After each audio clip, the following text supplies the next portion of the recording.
Wala, Brother Nurse. Oh, may message siya eh. Sabi niya, "Ay, Kuya ang nurse, morning, di po kung makapasok sa Zoom." Hindi talaga siya makapasok sa Zoom yan eh. Pag nakapasok si Maros sa Zoom, himala yun. Bakit? Wala Yeah. man.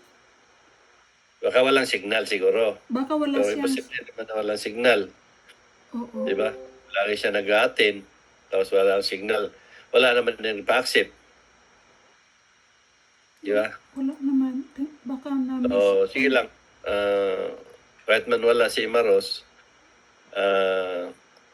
malinaw naman doon talaga din na sagot ng Diyos yan doon sa mensahe ng Diyos na asa yun nga, ipinipilit na ni Maros na tama yung ano niya na paliwanag kung ano man yung paliwanag niya sa faith at love. Pero ako nga, pinaliwanag ko din na maaaring magkaroon ka ng faith pero wala kang love. Maaari ding may love ka pero wala kang faith.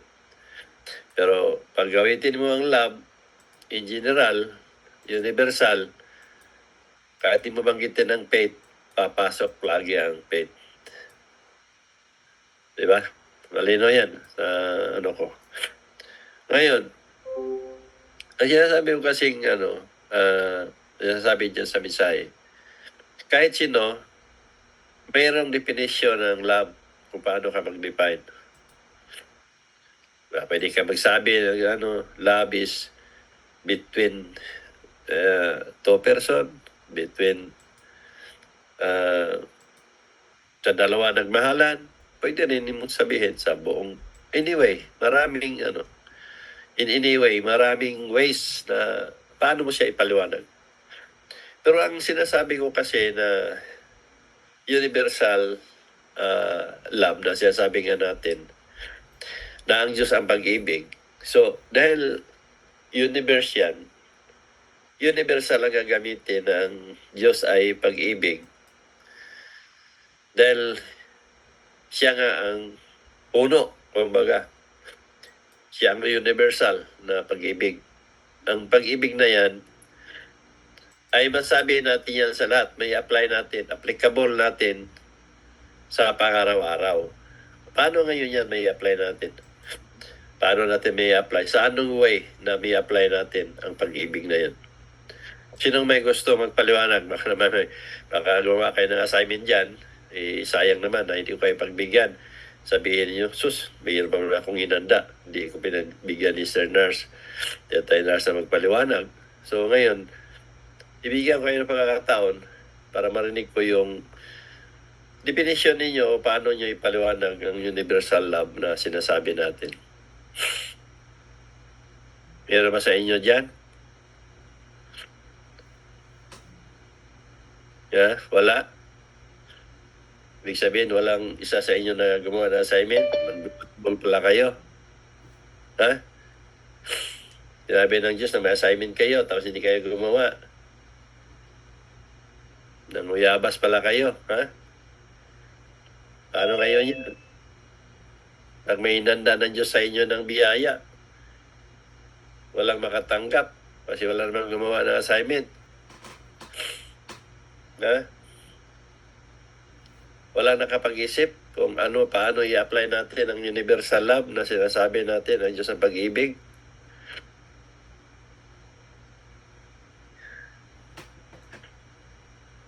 Ibig sabihin tahimik, ibig sabihin lahat nakaintindi. Pero walang nakaunawa. Di ba? Ganun yan eh. Naintindihan mo pero hindi ka nakaunawa. So yun, isang tabi natin yung mga definition na ipinagpilit ng sinuman, si Maros man o sa inyo man, kasi yun nga, may kanya-kanya tayo ng definition ng love. Isang tabi natin lahat yun kasi ang kailangan ng Diyos, universal love na hindi gusto ng Diyos na meron ang bawat isa na magagamit sa lahat ng bagay, sa bawat panahon na nabubuhay tayo. Na ano man ang ginagawa natin sa pang-araw-araw, naiisip natin palagi ang mga bagay na alam natin na nakikinabangan pa natin, tao, hayop o bagay man. Dahil nga sabi nga natin, ang Diyos ang pag-ibig. Kung ako nga ang magpaliwanag, madali lang sa akin kasi ito yung tunay kong katauhan. Ito yung tunay kong kalooban mula noon pa. Sabi ko nga sa inyo na pag naalala ko ang Diyos na pinagkakitaan ng mga pare at pastor, umiiyak ako. Sa edad kong 9 years old o 8 years old ang edad ko.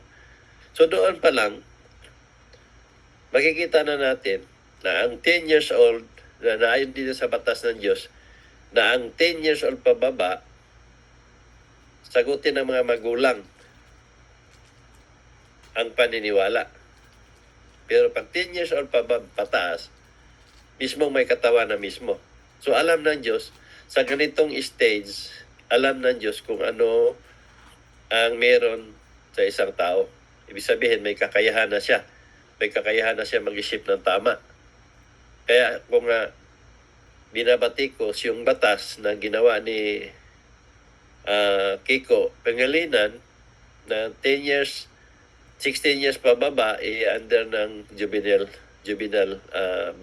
law na sinasabi na hindi siya managot sa kanyang mga ginawa na bata na karumal-dumal na gawain. Di ba? Kasi sa batas ng Diyos, 10 years pababa, magulang ang nakasalalay sa ang paniniwala na siyang maggabay. So kung ang 10 years old pababa din dapat gumawa ng karumal-dumal, maaari siyang nasa magulang o poder ng magulang o sa DSWD sa batas ng lupa na i-apply natin. Yun dapat na edad. So ngayon, sa ginawa natin na pang-araw-araw, sa edad ko na yun, malinaw doon na meron na tayong tamang pag-iisip. Kaya kung sinabi sa inyo, sa edad ko na yun, na ang Diyos na naisip ko na pinagkakitaan ng mga pare at pastor, umiyak ako. Dahil isipin niyo, Diyos mo mismo, ginagamit ng kapwa ninyo, salita at pangalan niya para kumita ng pera. Samantalang pinaniwalaan natin na siya ang tagapaglikha, tagapagligtas at pag-ibig. Tapos gagamitin ng tao para lang kumita ng pera at mabuhay. So hindi makatarungan. Di ba? Ihambing mo ibaling mo sa sarili mo mismo na sinasabi ko na gamitin mo ang pangalan mo doon sa isang tao, sa kaibigan mo, para sinabihin niyang pinagutusan mo na nangutang o nanghiram mo, ano man ang sasabihin mo na hindi ka naman pinagutusan. Pag nalaman ng tao na yun, anong maramdaman ng tao na yun sa'yo? Magagalit, di ba? Nakapatayin ka pa sa galit. So, gano'n din ang Diyos. So, sa edad natin na yun, meron na tayong kakayahan na mag-isip. Kasi sa edad ko nga na 8 to 9, meron akong tamang pag-iisip. Dito pa lang sa ang Diyos ay hindi dapat pagkakitaan, naisip ko na yun. So, nakikita ng Diyos na habang lumalaki ako, na ipinagtanggol ko siya ang habang panahon. Dahil tuwing may nagsishare sa akin, like ko sinasabi yan. Walang Diyos na pwede natin pagkakitaan. Ang salita at pangalan niya. Dahil ang Diyos ang pag-ibig. Siya ang tagapaglikha, tagapagligtas. Kaya mahalin natin ang Diyos na walang kapalit. I-share natin, ipakita natin sa Kanya na tunay natin siyang mahal sa pamagitan ng iparating natin sa mga sumusunod na henerasyon, sa mga kapwa natin, ipaabot natin, ipakilala natin sa kausap natin, sa mga anak natin o sino man na may Diyos na buhay na hindi dapat pagkakitaan, na may Diyos na tagapagligtas. Ito yung paniniwala ko at ito din yung ginawa ko mula noon pa. Ngayon sa pang-araw-araw kong buhay, nai-apply ko sa sarili sa pamagitan ng ah, sa mga kapwa ko, kababata. Sabi ko na sa inyo, lumaki ako na wala akong kaaway. Pag meron akong may galit sa akin maghanap ng away, simple lang ang sagot ko. Ayaw ko nang makipag-away. Masarap mabuhay nang wala kang masakit sa katawan. At sabi ko yan sa mga naghahamon na kung maghanap ka ng away, marami dyan. Basta ako, ayaw ko. Di sabihin, di baling sabihin na duwag ako. Hindi na ako makipag-away. Kasi alam ko na tuwing nakasakit tayo ng damdamin, papasok ang kasalanan. Kahit magtanong kayo, saan ako na lumaki hanggang sa nuwabot ako sa edad na to, kahit saan ako nakatira, tanong ninyo kung meron ba akong record na masama, nagnakaw man, nag-aaway man, napagsuntukan man, o ano man. Wala akong record. Dahil isa yun sa paniwala ko na masarap mabuhay nang wala tayong maging kaaway o kalaban. At masarap mabuhay na wala kang bugbog sa katawan dahil sa pakipag-away mo. So, ang nasa isip ko palagi na masarap pa rin na walang problema, walang bala, simpleng buhay lang ang kailangan ng tao. Yun ang isa sa paniwala ko. At hindi ko akalain na yun pala ang tamang paniniwala. Kasi yun ang sinabi ng Diyos eh. Ikaw ang tunay na niwala sa akin, Jesus Christ, kalimiruan ka sa napili ko. So ano ngayon ang mga sinasabi kong universal love na sinasabi natin ng Diyos sa pag-ibig? Itong natunay kong gawain. Ito yung naisip ko. Natira ako sa Maynila. Nakitira kami sa squatter. Merong tamang lugar ang basurahan. Tinatapon ko sa tamang tapunan talaga ng basurahan. Ang basura. Hindi ko tinatapon ko sa saan. Kaya pag kumain na si Susan, saksi yan Susan. Kahit sa Manila pa. Pag kumain kami ng juicy fruit o candy man, yung balat ng candy, balat ng juicy fruit, nilalagay ko sa bulsa ko yan. Kung kasama ka si Susan, binibigay ko sa kanya yung ilagay mo sa bag mo para pag-uwi sa bahay, ilagay sa tamang basurahan. Ugali ko yan. Yung ganun. Nakikita ko yung mga kapwa natin pag nakahawak ng papel o plastic, ibungti man o ano, pagkatapos ibato na lang, itapon. Di ba? Hindi ba naisip yun ng tao na itong mga bagay na to, makakasira ito sa kalikasan at maaaring may aksidente sa ginawa mo sa pagtapon. Isa yan sa mga nasa takalubang paniwala ko na hindi ko dapat itapon ng isang bagay na to dahil maaaring may madulas. Yung palit ng saging. Pag kumakain ako ng saging, di may iwasan niya kumakain ng saging sa palengke. Bit-bit ko yung balat ng saging, naghahanap ako ng basurahan at doon ko itatapon. Pero marami sa atin, pag kumain ng saging, kung saan lang itapon, hindi yun naisip na yung may nadulas doon. Napilayan ng dahil sa ginawa mo, hindi mo ba naisip yun? Di ba? So itong mga lahat na bagay na to, meron kang pinoprotektahan na hindi pa nangyari na maaaring mangyari. Kaya mo ginawa yun. Hindi lahat ng tao na mag-isip ng ganun. Di ba? Pero sa mura kong pag-iisip, nasa isip ko na yan at noon pa. Yung lang sinaisip ko na sa mura kong edad, naisip ko na ang Diyos mahalin walang kapalit. Hindi na yan basta-basta naisip ng mos-mos na bata o ano. May isip na talaga ang bata pagdating ng 10 years old pataas. So doon pa lang, nakikita na natin na sinasabi natin universal love. Kasi yun na yung tunay pagkatao. Yung alaga ko ng mga ipon. Marami akong mga alagang ibon noon. Yung mga halaman ko, kinakausap ko yun. Yung kagnananim ako, kinakausap ko yan. Kaya gusto ako ni mama. Dahil mananim ako, mabunga ako, malaman, kung kamuti man, magtanim ako ng mga gulay, malaman talaga, mabunga, ang dami. Yan, saksi din yung mga kapatid ko yan. Mananim ako ng pitsay, ganun din. Kahit sa school, mananim ako ng pitsay sa school, ang tataba ng pitsay ko. Taba ng mga pananim ko, kung ano man yung tanim ko sa school. Tapos, maraming bagay ang basihan ng Diyos. So, doon pa lang, sa araw-araw kong buhay, na i-apply ko ang paniniwala ko sa Diyos na sinasabi ko nga na ito yung universal love na hindi naman walang nag-uutos sa'yo, walang nagsabi sa'yo na ito ang gagawin sa iyong tamang paniniwala. Pero ginawa mo dahil alam mo yun ang tamang paniniwala natin sa Diyos na ang Diyos ay kinalala natin na buhay. Di ba? So ngayon, dahil yun ang tunay kong kalooban, wala akong problema. Wala akong nakitang kaway. Namuhay ako na simple at normal.